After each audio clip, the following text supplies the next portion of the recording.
اوكي شيخ احمد، تفضل ان شاء الله تعالى. Inshallah. Bismillahir Rahmanir Rahim. Alhamdulillahi Rabbil Alameen. Wassalatu wassalamu ala Sayyidil Anbiya wal Mursaleen. Muhammadin wa alihi wa sahbihi ajma'een. Rabbi shrah li sadri wa yassir li amri. Wahlul uqdatan min lisani yafqahu qawli. Allahumma allimna ma yanfa'una wanfa'na bima 'allamtana wa zidna ilma.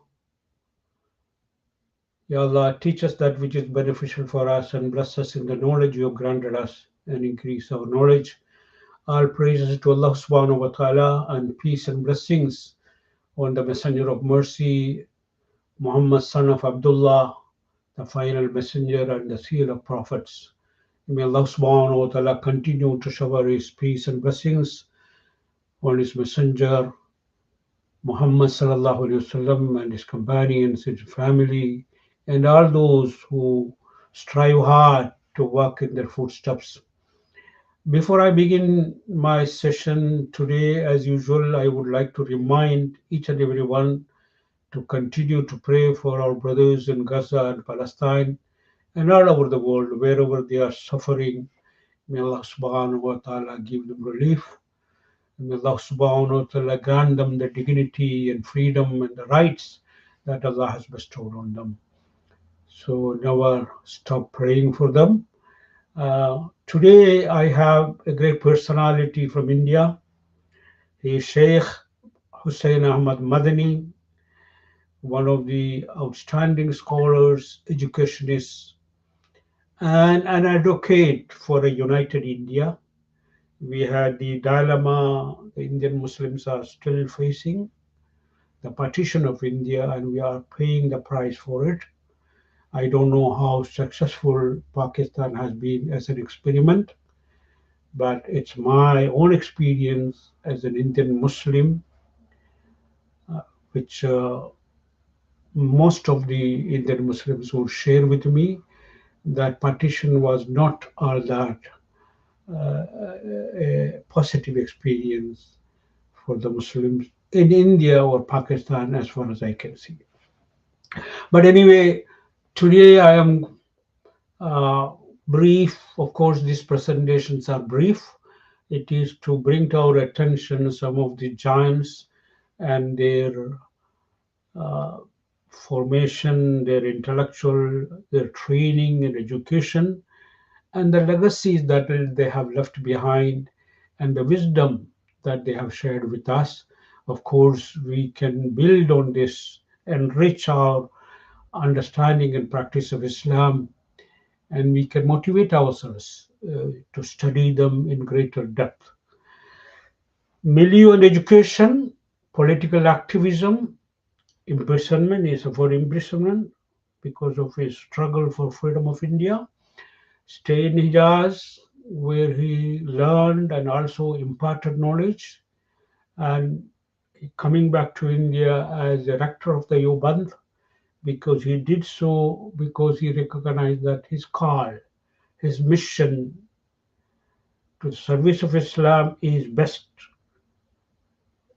in India, of course, and he would be leading this the most outstanding institution in India, the Yoband University.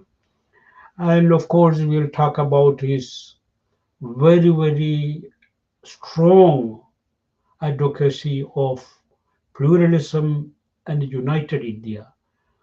As far as pluralism is concerned, he is one of the singular most scholars who have developed this theme, and which is very, very beneficial for Muslims living outside the Muslim majority countries, of course, like Canada, United States, and England, France, and Germany, and all these countries. And I will talk briefly about his legacy and something from the treasury of the wisdom that he has left behind for us. Hussain Ahmad Madani was a world-renowned Indian Islamic scholar. He was referred to by his students and the people who know him intimately knew him in India and in Hijaz, in the Arab world in general, They refer to him as Shaykhul Islam. Some call him Shaykhul Arabi wal Ajam. That he is not just a Shaykh for Ajam, but also a Shaykh of the Arabs. He was a political activist. He was called Madani. I refer to Shaykhul Islam. Madani, a political activist and the leader of the Deobandi movement, was a staunch advocate of a united secular India. And he has his Islamic justifications. His vision is grounded on his creative interpretation of the prophetic precedent and also his understanding of the sources of Islam, what it means to be Muslim, to build an Islamic community wherever one is, wherever Muslims are. This is very, very interesting for us, insightful, uh, creative interpretation is made. His vision for peaceful coexistence and opposition to partition of India were rooted in his belief in Hindu-Muslim unity. And he's coming at it from a Dawa perspective because Islam has a mission. If Islam was meant for Muslim majority, only Muslim Arab countries, then I would not be sitting here talking about Islam today. There are more Muslims outside Arabian Peninsula in the in the world than anywhere else in the world. This is because, as far as our scholars, our missionaries, our Sufi sheikhs saw it, that Islam has a mission. It should go to every corner of the world, and we have to deliver that mission. And of course, this was his understanding of why Muslims should stay in India and work together for a united India, and it is beneficial for Islamic Dawah as well. Hussain Ahmad Madani's legacy combines religious scholarship with political activism. Unlike, the standard view of scholars that they are sitting in that ivory tower, they are in their books, they don't know anything about the ground, realities on the ground. Now, this was a scholar who understood the challenges on the ground that Islam and Muslims are facing, and he has a vision of how to move forward. He opposed partition and promoted Hindu Muslim cooperation. His influence persists in the Jamiatul Ulama Hind. This is an organization of Muslim scholars, and among those who emphasize interfaith unity and secularism in modern India. Because he did not, unlike Mododi, who called for an Islamic state. And that's why he moved to Pakistan, thinking that he would be able to create an ideal, romantic Islamic state as he conceived it in Pakistan. Of course, I don't think he succeeded in that. Pakistan is in a crisis, actually. He stayed a key figure in the Deobandi movement, focusing on preserving traditional Islamic scholarship and addressing modern political and social issues. Madani died in 1957, leaving a complex legacy as a scholar, activist, and advocate for Hindu-Muslim unity. This is an introductory statement that we have made. Now, as we study each of these thinkers, we need to place him in his milieu. What was the political, social, cultural, intellectual factors that shaped his thinking and his thought and his legacy that he has left. So, political, social, cultural, intellectual milieu is commitment to anti-colonialism. Of course, we have been talking about colonialism and its disastrous effect on the various Muslim countries as we have been reviewing the legacies or whatever they study in these icons. Almost all of them in the last two series, they were born into a milieu of colonialism. So they responded to the challenges. Support for Hindu-Muslim unity and contribution to Islamic scholarship reflect these influences. So his milieu influenced his thinking and shaped his thinking, and of course that was the main factor. So we have to, his vision of a pluralistic just society continues to inspire discussions on nationalism and religion. British colonial rule dominated India's politics during Madani's life, shaping resistance movements. So he was born into this milieu. India was occupied by the British, and of course, it had very, very disastrous effect on the Muslim community as well as Hindu, everybody, all those Indians, people from India. Madani joined the anti-colonial struggle as a proponent of independence, seeing it as a fight for political and religious freedom. Because he did not separate. He was inspired and motivated by his religious understanding, so there was no contradiction between his political views and religious ideas. Indian nationalism, through the Indian National Congress established in 1885, influenced Madani. So he was a part of that nationalistic movement. Although secular, the INC goals, Congress was secular, its goals appealed to Muslims wanting to end British rule because, Muslims were ruling India for centuries.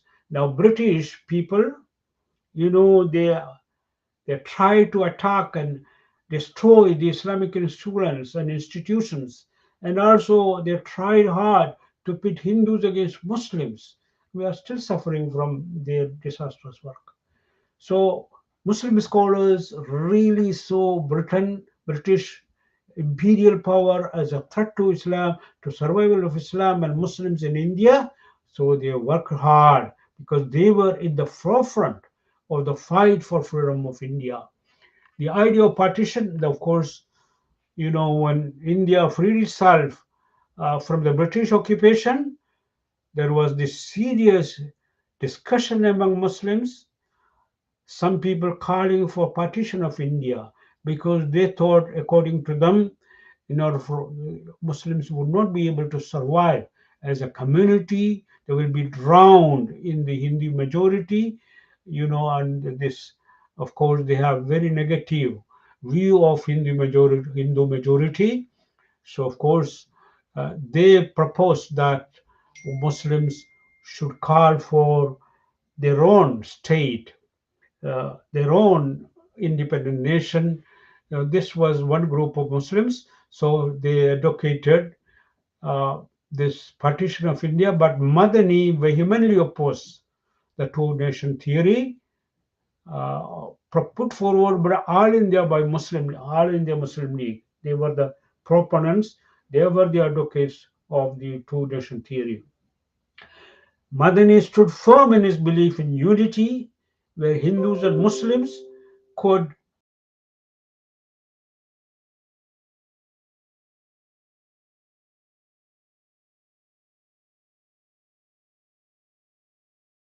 that what influence shaped the Madani thinking was complex Hindu-Muslim relations with harmony and conflict. Of course, his call for unity aimed to build a national identity beyond religious lines. Of course, there is this tension on the one side, and there is cooperation, there is unity and disunity. A lot of, because not all Hindus are the same and not all Muslims are the same. So this was the real. So he worked to build unity uh, between Muslims and Hindus. The early 20th century saw reform movements in the Muslim community. Of course, we have the pan-Islamic movement advocated by Khwani, Abdu, Rashid Rida, and others. And of course, we have reviewed some of the other scholars who embraced that concept. And of course, this was a very, very influential. It also influenced, you know, this influenced Madani as well, including the Ibadi movement, where Madani played a key role. They sought to revive Islamic education and practice. Of course, case of the Ibadi, the Hanafi school, influencing Madani scholarship. Madani was connected to Islamic scholarship, particularly at Darul Uloom Deoband, where he focused on classical Islamic sciences. And of course, he had They study his education in the Yuban, Islamic law and spirituality, which informed his activism. Another influence on him was Sufism, Tasawwuf, shaped Madani's thought. He was influenced by Chishti and Naqshbandi orders. These were the two dominant orders, Sufi orders in India. Of course, they rendered tremendous service to the cause of the transmission and the spread of the message of Islam in India. They played a pivotal role. So we cannot deny the role of Tasawwuf, and of course, therefore, the Ibadi scholars were appreciative of, and of course, they were motivated, inspired, and trained in Tasawwuf.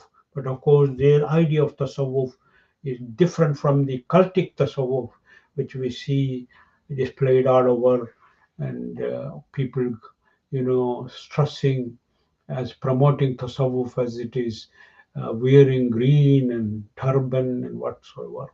Madani's idea of composite nationalism was a significant intellectual contribution. Of course, he argued Muslims and Hindus could form a united nation, and while they have become one nation, they will not be losing their religious identity, but they should work together against a colonial rule. Modernity posed challenges for Islamic scholars of Madani's time. Issues like secularism, the scholars needed to engage with this idea, and Madani adopted modern ideas while staying rooted in tradition, reconciling Islamic values with contemporary life. This is what is expected of a scholar. He looks at the milieu and the challenges, and of course, he understands. He understood the force of secularism. He understood how Muslims can navigate their Islamic identity in a secular milieu, how they can function without losing their Islamic values, and they can still be citizens of a secular country, nation. Now, he was born into a very, very prestigious family of Muslim scholars. They had long roots in Islamic scholarship. His father, Sayyid Habibullah, was a recognized, revered Islamic scholar. He is the one who laid the groundwork and the foundation for his son's religious education. His education in hometown began, you know, on the foundation of reading, writing, arithmetic, and Quran memorization. Of course, all of the scholars, insisted that Quran should be memorized and studied, and that would be foundation of a strong education, Islamic education. In 1892, at the age 13, Madani joined Darul Uloom Deoband. Of course, this institution was a product of the scholars influenced by the legacy, intellectual legacy of Imam Shah Waliullah, although Imam Shah Waliullah was much more deeper a thinker than many of these Deobandi scholars. So actually, he was, I would call him the greatest Islamic scholar that Indian subcontinent has produced. He is called Min Abaqira, is one of the giants of the Islamic scholars, among the Islamic scholars, on a par with the great Imams, Abu Hanifa, Malik, Shafi, Ghazali, and others. As Sayyid Sabiq, the Arabian scholar, has described him. And they are actually, his book, Hujjatullah al-Baligha, was a textbook at the advanced level in the Azhar postgraduate studies. So it was Darul Uloom Deoband was a production, a product of the scholars who were directly influenced, who grew up under the influence of the thought of Imam Shah Waliullah Dehlavi. Known for traditional Islamic sciences like Quranic, Deoband Madani studied under renowned scholars, including Sheikh Mahmud Hassan, Sheikh al Hind, was called Sheikh al Hind, was a outstanding scholar who was a mujahid. He fought for the independence of India and suffered. So Madani's discipleship under Mahmud Hassan, I already mentioned, is Sheikh al Hind, was a pivotal aspect of his intellectual and spiritual development.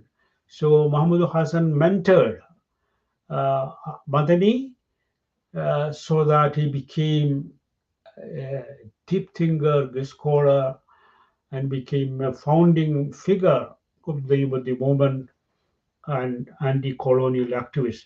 The relation between the two influenced Madani's religious thought, political activism, and overall worldview.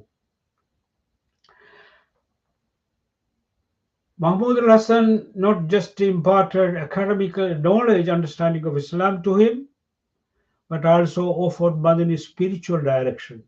So he himself was a practicing Sufi, an authentic, orthodox, if you may want to refer it, an authentic, a true Sufi, genuine Sufi, as opposed to pseudo Sufi, as Imam Ibn Taymiyyah put it. There are Sufis, genuine, and the pseudo Sufis, who claim to be Sufis, but they are deviant. They are innovators. We should run away from them. But genuine Tasawwuf is the spirit of Islam, as Ibn Taymiyyah himself said. He was also, they say, affiliated to Sufi orders. Hassan integrated Sufi principles into his teachings, focusing on taqwa, spiritual discipline, and inner purification. These are greatest assets for any Muslim scholar.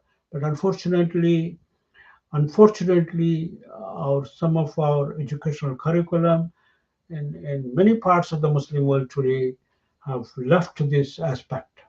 And so therefore, we have scholars who are literalists, who are not imbued with the spiritual dimensions, experiential dimension, janibul atifi, as Muhammad al-Ghazali has said. Of course, this is a very, very great loss. So we see that vacuum, and it needs to be filled actually. So Islamic scholarship without the tasawwuf background becomes like an empty shell, producing literalists and people who cannot play, he cannot inspire, who cannot impart that spiritual discipline, which is the heart of Islam. So this, unlike the so-called ulama, Madani was indeed imbued with spiritually, and it was thanks to the mentoring of Sheikh Mahmud Hassan. He finished the traditional curriculum. This is called Dars Nizami. This was the traditional curriculum followed by in alim training programs all over India. It still continues, but that is the foundation. Of course, then one should go forward. We were trained in that curriculum. Of course, our own ustad taught us that you are not scholars yet. You have the keys to open the treasury, the legacy of scholarship, and you must use it diligently. Then you can hope to become scholars. You have been given the keys, but you need to develop it through reading or extensive reading and research and reflection and pondering and experiential knowledge. This is what makes a great scholar.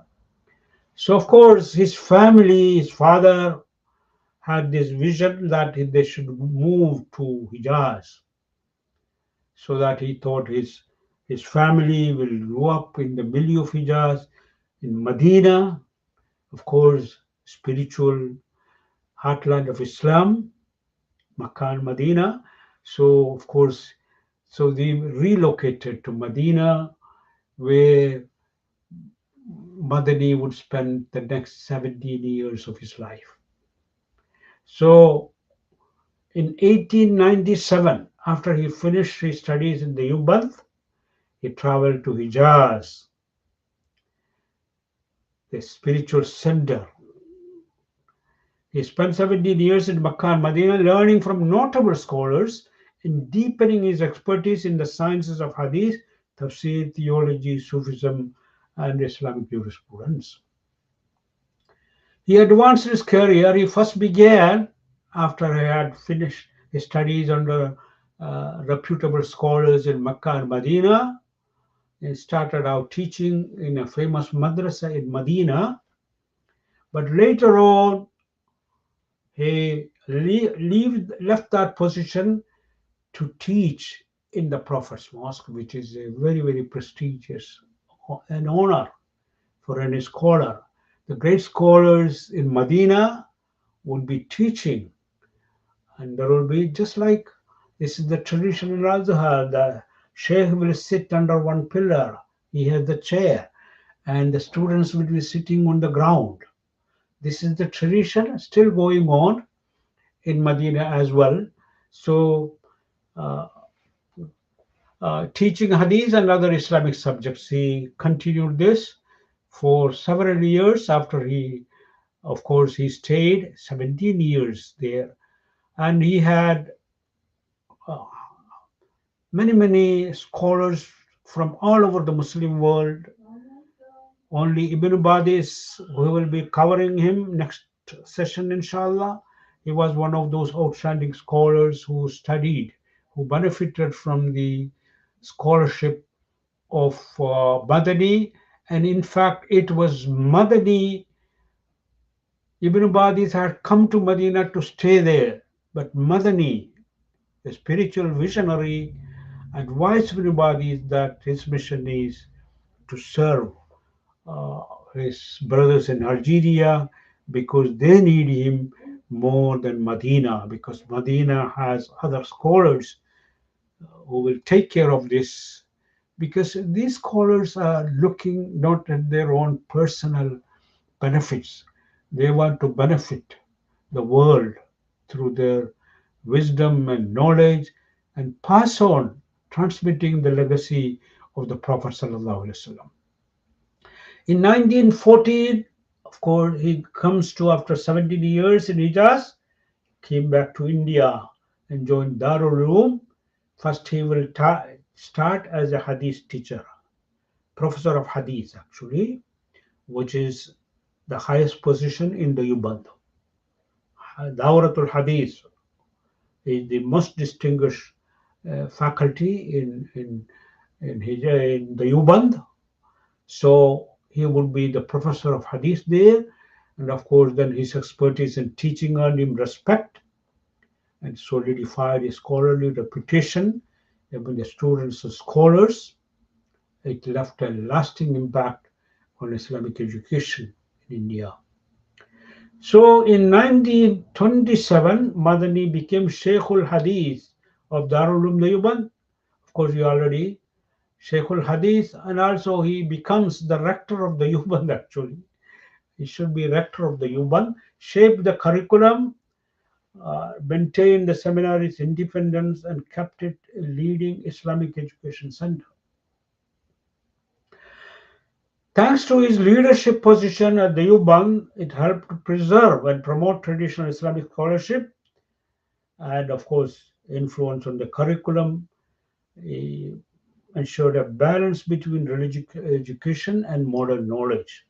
This is thanks to the, because he had this influence, he had understood the currents, ideas, because Hijaz at the time was the meeting place of scholars.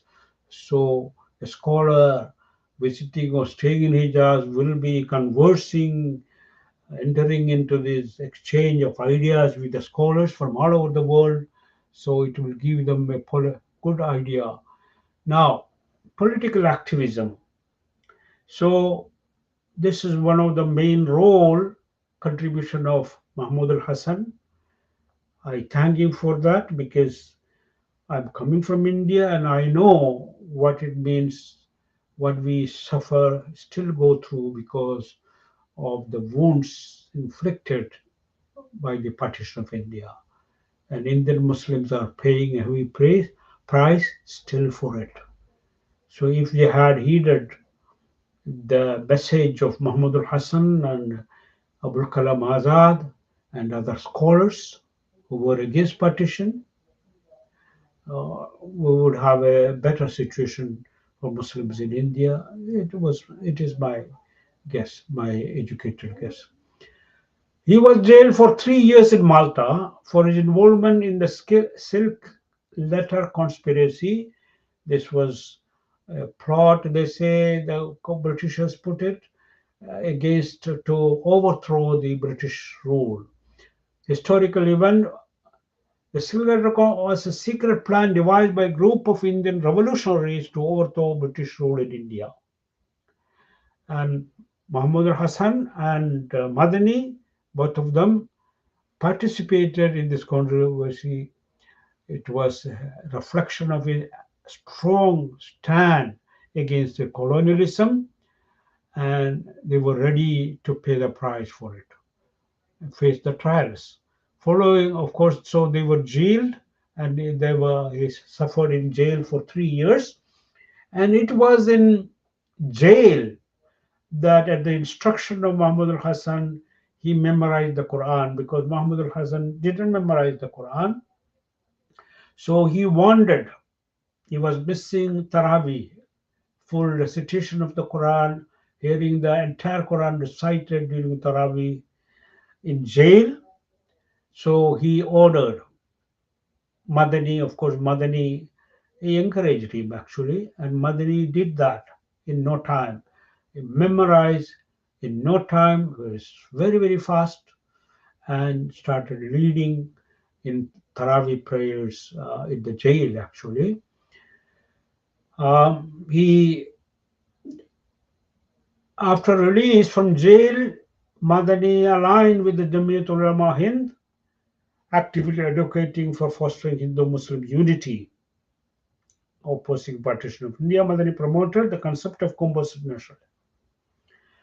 Okay, he vehemently rejected Muhammad Ali Jinnah's proposal of a separate Muslim state. His ideologies and actions during this period underscored his unwavering commitment to promoting harmony and combating divisive forces in society, inspiring all who shared his vision of a united India. So this is a now when we talk about the of Madani, we need to see, of course, we have reviewed the contribution of Iqbal, but of course, Iqbal was the founder of Pakistan, the ideology. Pakistan, they say it was the brainchild of Iqbal and Jinnah, because Iqbal saw himself originally a Pandit, a Brahmin, converted to Islam, his family converted to Islam, but at the same time, initially he was for a united India, but then he thought that Muslims will be suffocating under the heavy weight of the Hindu majority rule. This is what fears of Iqbal was. So of course he had his, I'm not blaming him for looking at it from that perspective. So he meant well actually, but his idea was that he would be able to create an ideal Islamic state, which would be a model for all other nations in the world. Iqbal was a visionary and idealist.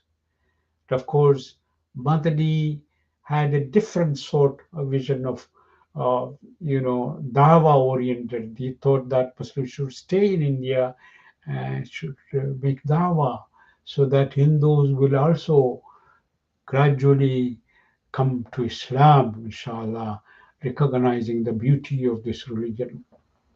So Muhammad Iqbal and Madani had contrasting views.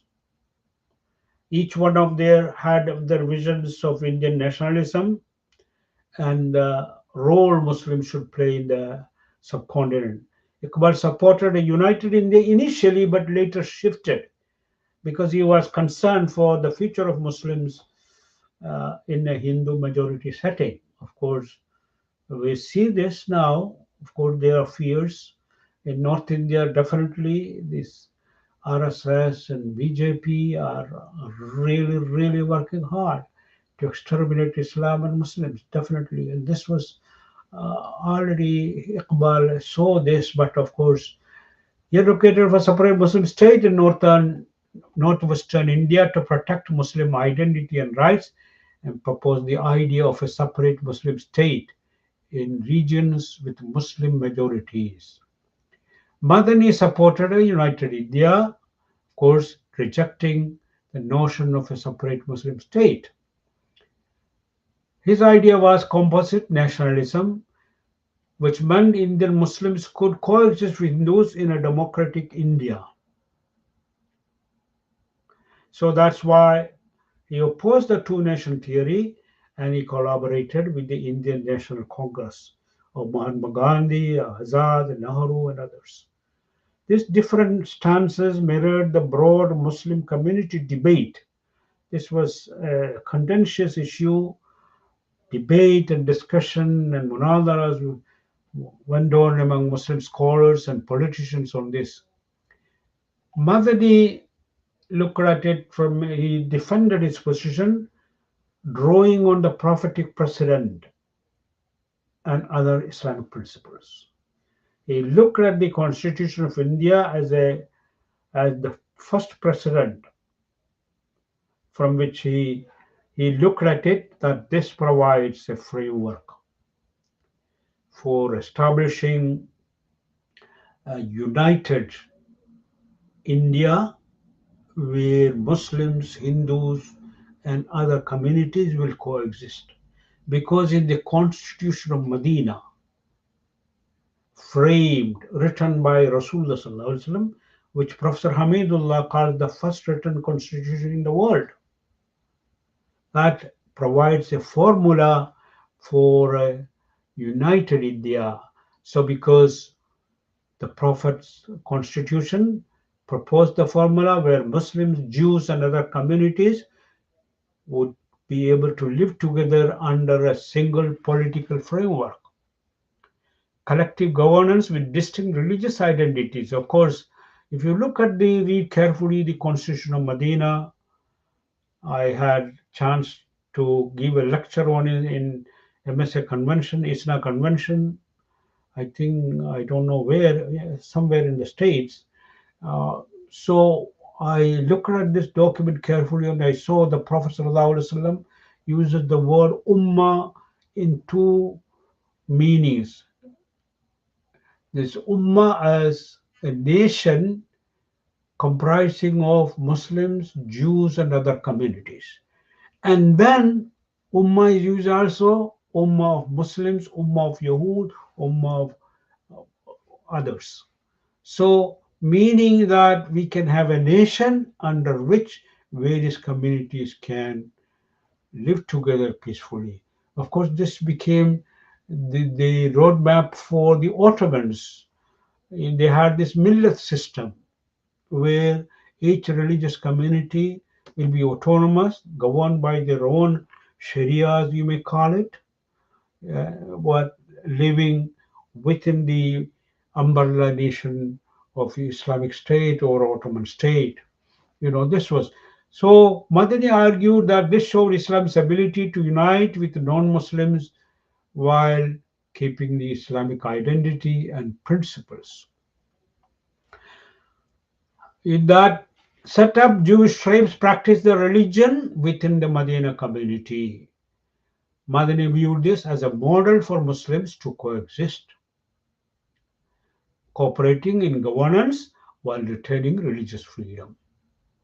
So he made a distinction between religious and political identity, stating that nationhood is based on shared political and territorial identity, not religion. This was different from the way Iqbal looked at it, different way from the way Maududi looked at it, of course. Muslims in India, Hindus India shared a political nation due to common land, history, and economic interest. He believed in justice, equality, and peaceful coexistence in united India, where Muslims could democratically secure rights and religious freedom. So he opposed the division of India along religious lines, fearing it would undermine the unity and brotherhood promoted by Islam. This has happened. You know, Madani advocated for Muslims to seek rights, okay, united India instead of creating a separate state. He saw united India as more aligned with the Islamic values of justice and cooperation. He believed Hindus and Muslims could coexist as one nation, united in the struggle against British. Okay. Now, beside Iqbal, there were other scholars who supported Madani's view of composite nationalism, and scholars, others who supported Iqbal's vision.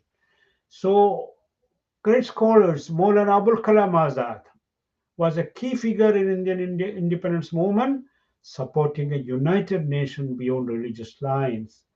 He was a mufassir of the Quran. He was called Imamul Hind. Of course, he was definitely a great thinker and mufassir of the Quran, great scholar. And he thought that he opposed. Another great scholar was the product of the Yubad again, Maulana Ubaidullah Sindhi. He was a revolutionary, considered one of the great scholars, disciples, of course, uh, interpreters of Shah Waliullah's thought and legacy. He worked hard on the works of Shah Waliullah, imbibing of course, he has sometimes he exaggerates some of his, maybe misinterpret or unknowingly the views of Shah Waliullah, because he had this revolutionary zeal. Sindhi backed Madani's idea of collaborating with non-Muslims in the anti-colonial fight. And then, of course, Jamiatul Ulama Hind, many scholars of Jamiatul Ulama backed Madani. They opposed the idea of separate Muslim state. Now, against Madani's idea, there were scholars from Jamiatul Ulama. Will be now Jamiatul Ulama will be the Jamiatul Ulama of India, Jamiatul Ulama of Pakistan. You know, those scholars from Jamiatul Ulama, they were prominent ulama who opposed and sided with the Iqbalization of a separate state for Muslims, partition of India. Shabir Ahmad Usmani, of course, he is a great mufassir of the Quran. And Usmani, a Deobandi scholar, disagreed with Madani, supporting the Muslim League demand for Pakistan. And of course, we have already Ashraf Ali Thanavi, who is known as Hakimul Ummah. He was indeed. He wrote 1,000 works, actually, unheard of uh, um, in the history of Islam. Of course, they say. Of course, he wrote so many books, so many works, and of course, he was Hakim, a spiritual mender. He was called Hakimul Ummah, and of course, Maududi. Uh, okay, also Maududi, founder of Jamaat Islami. He rejected composite nationalism, advocating for an Islamic state under Sharia. They were critical of both secular nationalism and a united Indian nation. The composite nationalism versus two-nation theory debate highlighted divisions. This is what happened.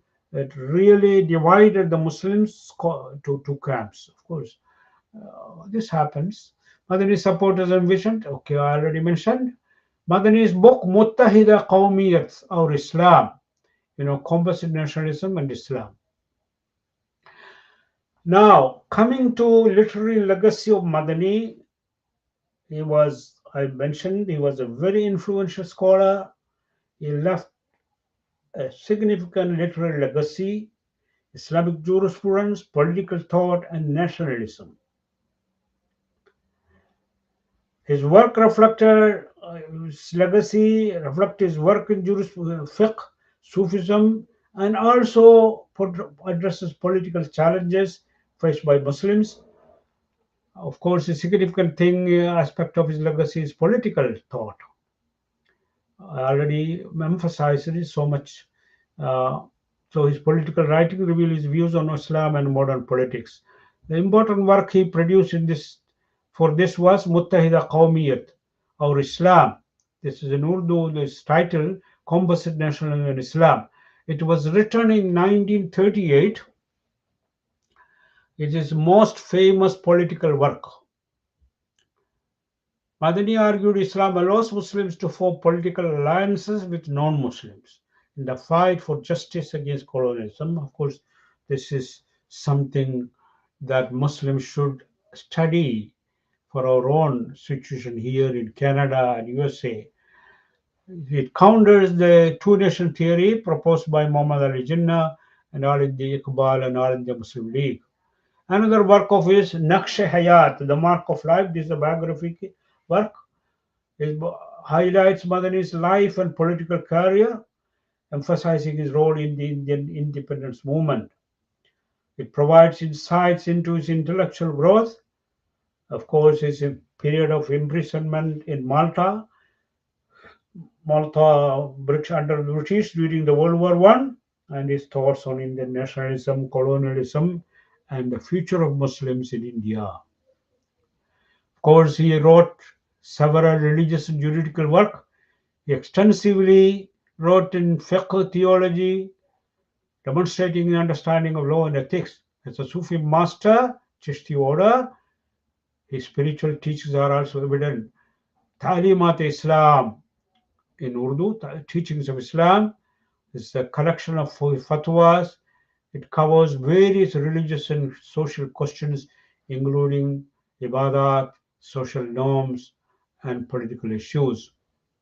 His fatwas reflect his effort to align traditional Islamic values with modern challenges. And of course, then he has work on hadith. It's a very, very uh, encyclopedic work, a detailed commentary on Jami Turmudi, which is a esteemed hadith work, of course, needed for mujtahids to study, as Imam Shawali and others have said, Imam Ghazali and others. It's a major commentary. Uh, it's one of the significant Deobandi contribution to Hadith scholarship. It's a source of reference for scholars. Then, of course, he has letters, Maktubat al-Shaykh al-Hind. This is letters between Madani and his mentor Mahmud al-Hasan. It gives us insight into his spiritual and political discussions that shaped the Deobandi movements and the colonial effort.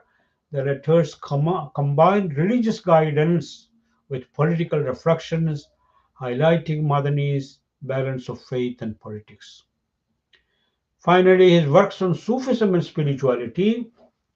We said he was a spiritual practitioner and master, mentor in the Sufi Sabiri Chishti, Naqshbandi and Sabiri Sufi order. He contribute to understanding of Sufism within the Deobandi context. Their view of Sufism is different from Barelvi. Barelvis have their innovations and all kinds of extreme ideas. Uluv, in the love of Rasulullah, in the way, and all these practices, qabr worship, I may call, this is definitely a wrong approach. Of course, so he Maktubat Madani collection features Madani's spiritual and advisory letters to his followers discussing spiritual growth, ethics, personal conduct.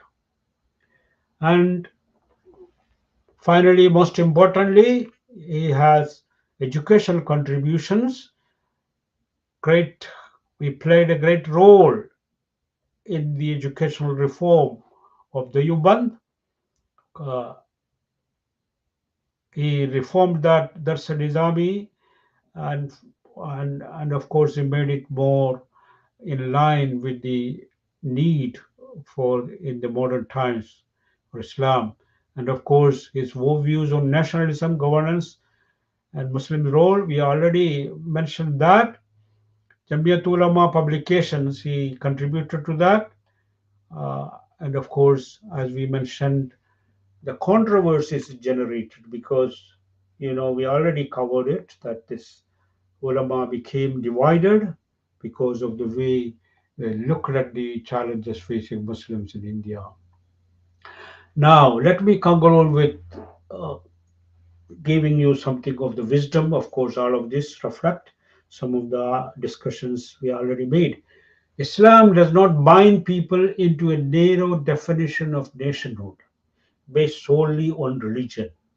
Islam allows Muslims to live as part of a broader political community as long as they are free to practice their faith. So he makes Islam relevant for people living in Canada, people living in America. We don't need to migrate to an Arab country. This is a call made by many scholars. I was in Qatar. I presented my passport, and the man said, "Oh, you are a scholar, and yet you took up Canadian citizenship? How dare you?" I said, "Look, if you want us to discuss this issue, we can go to the room and we can discuss it. But we don't have time for that. But I believe that uh, a Muslim living in Canada can become a citizen of Canada." So this was overheard by the Murakib, and he said to the man, "Shut up. You are not supposed to engage passengers in this kind of discussion." Because this is the extreme view. And I get this kind of question on my fatwa forums on Islam, Islam, Islam online, about Islam, and on Islam, and various forums where I have been giving fatwa. Nations are not founded based on religion. Rather, nations are based on the unity of homeland, residence, and interest. This applies for us, really important. Constitution of Madina under the leadership of the Prophet is a prime example of how people of different religions can come together to form a single political nation while retaining their distinct identities. Colonial rule is inherently unjust, for it deprives a nation of its right to self-determination, and Islam stands for justice above all. This is colonial enterprise is still going on. Colonialism was implemented in Israel, depriving the indigenous people of the right to the land and their freedom, and even freedom to live and exercise their rights. Muslims, along with their Hindu brothers, must stand together.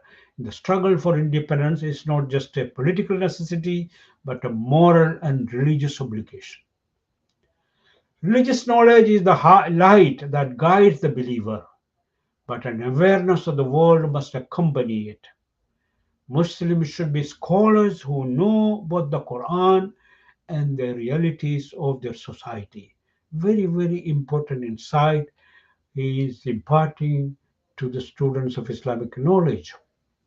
Islamic education should not be isolated from the social and political environment in which Muslims live.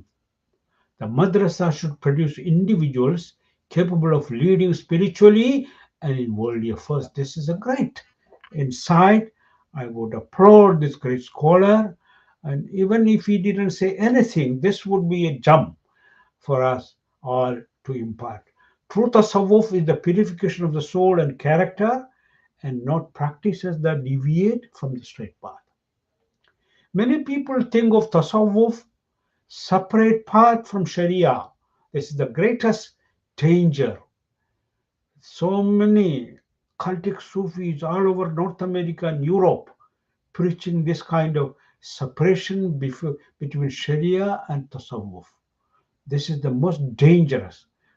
Many young people have been carried away with this. It's a dangerous misconception.